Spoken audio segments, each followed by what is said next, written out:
आप देख रहे हैं समय इंडिया 24। मैं हूं आपके साथ हर्षिता। उमरिया अल्प प्रवास पर पहुंचे भाजपा प्रदेश अध्यक्ष बीडी शर्मा ने भाजपा कार्यालय के नवनिर्मित भवन कुशाभाऊ ठाकरे सदन का फीता काटकर उद्घाटन किया। इस दौरान उद्बोधन के दौरान भाजपा कार्यकर्ताओं को जीत का मंत्र भी दिया। साथ ही पूर्व मुख्यमंत्री दिग्विजय सिंह और कांग्रेस सरकार पर जमकर हमला बोला। उन्होंने कहा कि 2003 तक दिग्विजय सिंह के नेतृत्व में मध्य प्रदेश बीमारू राज्य था। मध्य प्रदेश को विकसित राज्य बनाने का काम भाजपा ने किया। भारतीय जनता पार्टी विकास और गरीब कल्याण पर चुनाव लड़ रही है, जिसे ऐतिहासिक जीत मिलेगी।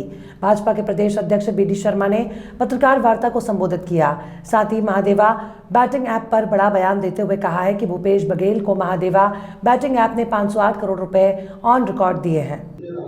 मध्य प्रदेश 2003 का वो मध्य प्रदेश जो बीमारू राज्य था, मिस्टर बंटाधार दिग्विजय सिंह के नेतृत्व में सड़क, बिजली, पानी से लेकर के दुरावस्था का दौर था।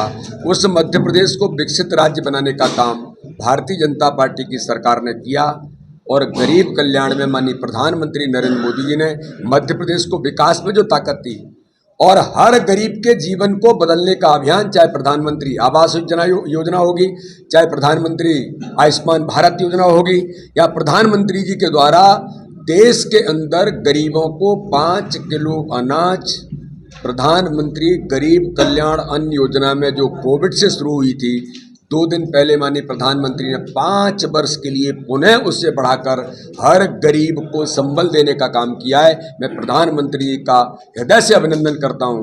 तो उन गरीब कल्याण की योजनाएं जो एक नहीं, इस मध्य प्रदेश के अंदर 2 करोड़ 53 लाख लोग हैं जो प्रधानमंत्री मोदी जी और मध्य प्रदेश की सरकार की गरीब कल्याण की योजनाओं से लोग लाभान्वित हैं। तो ये हमारी ताकत है। तो भाजपा का एक एक कार्यकर्ता प्रत्येक बूथ पर एक झंडा विकास का, एक झंडा गरीब कल्याण का लेकर के निकला है और प्रत्येक बूथ पर चुनाव जीतने का हमारा संकल्प है। संगठन की ताकत के बल पर और हमारे नेतृत्व पर जनता का जो विश्वास है, ये हमारे चुनाव का आधार है। और इस बार के चुनाव में भारतीय जनता पार्टी, चाहे उमरिया के मानपुर और बांधवगढ़ दोनों सीटें होंगी, या और भी हमारे जो मध्य प्रदेश के अंदर हम इस बार ऐतिहासिक बहुमत से सरकार भारतीय जनता पार्टी बनाएगी। इस देश के इतिहास में जब चुनाव जेल से लड़ा है, जिसने भी चुनाव लड़ा है उसके चुनाव में फतह हासिल की है। मानपुर विधानसभा क्षेत्र में गोरपा का जो प्रत्याशी जेल में निरुद्ध है, कैसे देखते हैं? क्या कह रहे हैं आप? क्या कह रहे हैं? देश में जब चुनाव लड़ा गया जेल के अंदर से। अरे अब तुम ऐसी बात कर रहे हो यार कि किसी पत्रकार को जो जेल में रहता है वो चुनाव जीतता है। ये कोई बात है क्या? ये कोई बात है क्या? ये कि कोई जेल में रहता है वो चुनाव जीतता है? अच्छा, मेरे क्वेश्चन है, कोई भारतीय जनता पार्टी के सामने भारतीय जनता पार्टी विकास और गरीब कल्याण पर प्रत्येक बूथ पर चुनाव लड़ रही है। भारतीय जनता पार्टी इस चुनाव को ऐतिहासिक बहुमत से जीतेगी।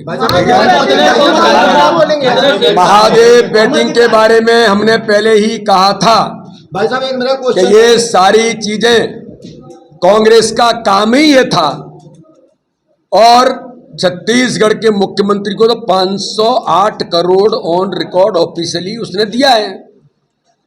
तो ये कांग्रेस का हाथ भ्रष्टाचार, दलाल और बिचौलियों के साथ। कमलनाथ लगातार हिंदुत्व की बात तो जिस प्रकार से हिंदूवादी बन रहे हैं, लेकिन एक मिनट हिंदुत्व की बात करते हैं। हिंदुत्व की बात करते हैं। मैं पूछ रहा हूँ आपसे, आप पूछना था कमलनाथ जी से, राम मंदिर के होर्डिंग भाजपा ने लगाए तो दिग्विजय कमलनाथ चुनाव आयोग कहने गए कि होर्डिंग उतरवाओ। राम मंदिर के होर्डिंग लगाने में इनके पेट में दर्द है, इनके पेट में सनातन को दर्द है, इसलिए ये झूठ और छल कपटी हैं। ये दोनों इस देश के अंदर, प्रदेश के अंदर महा झूठे हैं। जनता से झूठ बोला, दोहरे चरित्र के लोग हैं।